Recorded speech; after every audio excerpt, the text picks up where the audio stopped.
Medyo hindi ito inaasahan, pero, noong bata pa ako, madalas kong ihom ang tema ng curtain na ito na hindi alam ang kahulugan nito. Gawin mo lang, okay lang magkamali kasi hindi ka pa naman matanda. Hindi ko masyadong pinag-isipan noong bata pa ako. Pero sa tingin ko ngayon naiintindihan ko na kung ano ang ibig sabihin nito. Ibig sabihin nun, lagot ka kapag nagkamali ka bilang isang matanda. Pero ibig kong sabihin, nakatakda kang magkamali sa buhay, tao lang din naman ako, sa huli. Pero parang pakiramdam ko, na wala na sa kontrol ang buhay ko dahil lang sa isang maling bagay na nasabi ko. Pareho na tayong lagot, kaya bakit hindi na lang tayo magpakasal? Nakabalik ako mula sa honeymoon, para lang palayasin sa bahay.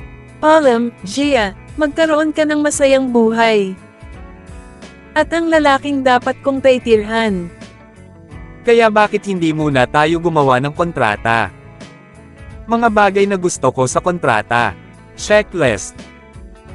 Ano ba to? Anong nangyari? Wala to, pulikat sa braso. Isang bagay na gusto ko talaga sa kontrata. Tulad ng kailangan ba talaga natin ang isang bagay na ganito? Gie, tapos ka na bang magsulat? Hindi pa. Kahit na Ito na to. Tapos ka na, di ba? Sa bilang ng 3, okay. 1, 2, 3. 1, tumigil sa paninigarilyo. 2, huwag gambalain ang mouse. 3, sabihin agad kung ano ang gumugulo sa iyo. Mga bagay na gusto ko talaga sa kontrata. Checklist. 1, walang papasok sa mga kwarto ng walang katok. 2, walang pipilitin. 3, kung may mali, pag-usapan ito sa pamamagitan ng komunikasyon. 1, tumigil sa paninigarilyo. Di paano mo ako hihilingan na tumigil sa paninigarilyo bigla? Kahit ang tatay ko hindi ako mapigilan. Hindi mo pa ba naririnig ang kasabihang iyon? Ang paninigarilyo ay hindi isang bagay na itinitigil, ito ay isang bagay na nilalabanan mo sa buong buhay mo. Talagang kinasusuklaman ko ang amoy ng sigarilyo. Hindi ka ba pwedeng maghinay-hinay lang sa paninigarilyo? Imposibleng manigarilyo sa katamtaman lang. Bakit sa tingin mo hindi ko nagawang tumigil sa lahat ng panahong ito? At ano ang mouse? 2, huwag gambalain ang mouse. Wala akong ideya kung ano iyon. Hindi ko ba sinabi sa iyo? Minchol, may dumampi lang sa paa ko. Oo, sa tabi ng paa mo. May malambot na bagay na dumampi sa mga bukong-bukong ko. Isang pusa. Tingnan mo kung gaano katalino ang maliit kong mouse. Lumabas siya dahil narinig niya kaming pinag-uusapan siya. Ang pangalan ng pusa ay Mouse. Bakit? Anong ibig mong sabihin, bakit? Gusto ng mga pusa ang mga daga, kaya iyon. Well, gusto ko ang manok. Ibig bang sabihin noon ay manok ako, Han? Magandang araw, Gia. Ito ang tunay na may-ari ng bahay namin, si Mouse. Meow. Hi, Gia. Ang pangalan ko ay Mouse. Ikinagagalak kong makilala ka. Pero may pusa ka. Hindi mo man lang nabanggit kahit isang beses. Well, kaya nga, kasi hindi ko alam na may kasama pa akong ibang nakatira. Hindi mo ba gusto ang pusa? Hindi. Ang ibig kong sabihin, Hindi mo sila gusto. Ibig sabihin, kung pipili talaga ako, siguro gusto ko sila. Kung ganon, mabuti. Mabuti. Gusto mo ba siyang hawakan? Okay lang ba? Okay lang siguro, mabait naman si Mouse, sa tingin ko. Ang bait niya talaga. Minchol, may itatanong ako sa iyo. Anong gagawin mo, kung sinabi kong hindi ko gusto ang mga pusa? O kung sinabi kong may allergy ako sa pusa? Paalisan mo ba ako? Hindi. Kukuha sana ako ng isa pang kwarto para sa'yo. Pero kailangan itong rentahan. Seryoso ka ba ngayon? Paano naman ang pera? Hindi pera ang problema. Ito ay isang relasyon na may kontrata, pero kasal pa rin tayo, di ba? At pinakasalan mo ako dahil nagtitiwala ka sa akin. Kaya iyon ang pinakamaliit na magagawa ko para sa'yo. Di ba? Ang batang ito. Mas seryoso sa kasal na ito. Kaysa sa akala ko. Sa totoo lang, hindi ko masyadong iniisip iyon kahit ngayon. At katulad noon, si Minchol at ako ay sumang-ayon sa mga tuntunin ng kontrata.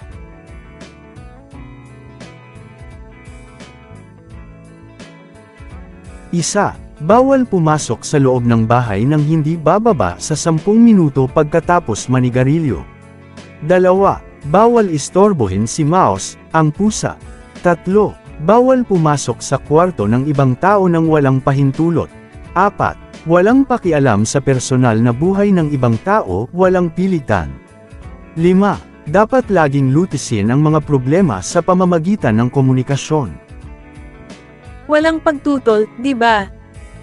Ay, nakalimutan natin ang isa pang mahalagang bagay. Mahalagang bagay. Ano iyon? Na itong kontrate sa kasal ay maaaring wakasan ng alinmang partido anumang oras. Kay tama. Iyon, ang unang bagay na napag-usapan natin. Bilang mga hindi paganap na matatandang gulang. Ito ang unang kasinungalingan na sinabi namin para mapatawad ng lipunan. Kung gayon, Jihan, inaasahan ko ang paninirahan kasama ka. Ako rin. At wala sa amin ang makakapaghula na ang kontratang ito na pinirmahan namin sa isang kapritsyo ay magdadala sa atin ng napakaraming luha at napakaraming tawa. At kabaliktaran sa aking mga alalahanin, ang aming unang gabi na magkasama sa apartment niya ay naging maayos. Okay, tika-order lang. Tingnan natin, isang kama, isang silya. Ang mahal ng mga gamit sa bahay ngayon. Sa tingin ko, nakuha ko na halos lahat. Kailangan kong maghintay para tuluyang mag-unpack hanggang dumating ang mga gamit sa bahay.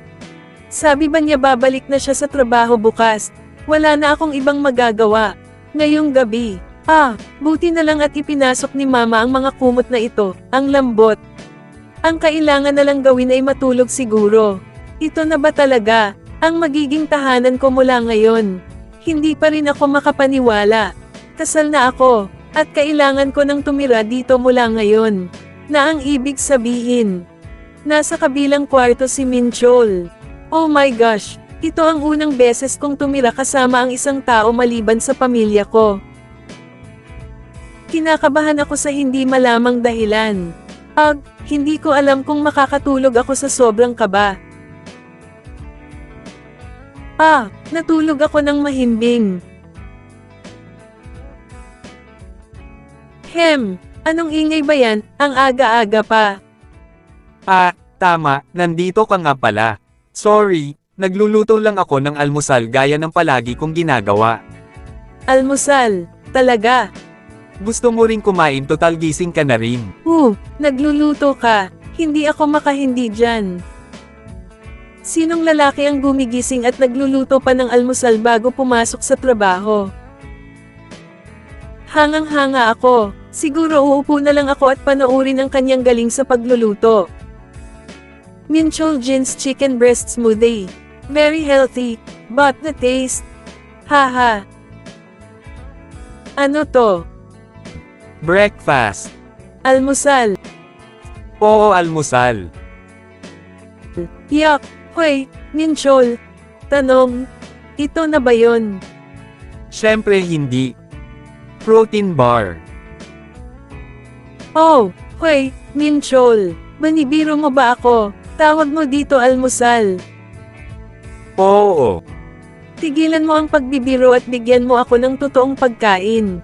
Okay lang ako kahit cereal lang. Ang protein bar, hindi totoong pagkain. Nakikita ko na kung ano ang problema dito. Oo, nakikita ko na, kakain ka ng masarap na pananghalian sa trabaho ng mag-isa. Kaya hindi na kailangan ng maayos na almusal, yun ba yun? Grabe, ang kuripot mo. Hindi ako makapaniwala sa'yo. Pananghalian ni Minchol, 200 gramo dibdib ng manok, 200 gramo kamote at iba pa. Tama, kumakain ng dibdib ng manok ang bastardo na to kahit noong holidays. Malabong alaala ng araw na yon. Pero kahit na, tao rin siya, hindi lang yun ang kinakain niya. Mayroon sigurong pagkain sa ref. Kamote, tubig, dibdib ng manok, paumanhin po, nanay. Hindi na ako muling magrereklamo tungkol sa luto mo. Magiging mas mabuti na ako mula ngayon, nanay. Hihihi. Wala ka bang makakain dyan?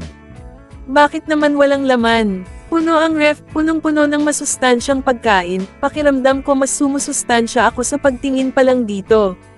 Wow, excited na ako. Kung gayon, hindi ka na lang ba lalabas at bibili ng almusal? Lalabas at kakain ng almusal ng mag-isa. Kaya ko ba talaga yon? Anong ibig mong sabihin? Siyempre kaya mo. Para sa akin, ito lang talaga ang kailangan ko. Pero hindi mo na kailangang kumain din nito. Okay gets, ano ba ang iniisip ko? Bakit ko naisip na kailangan nating mag-almusal ng magkasama?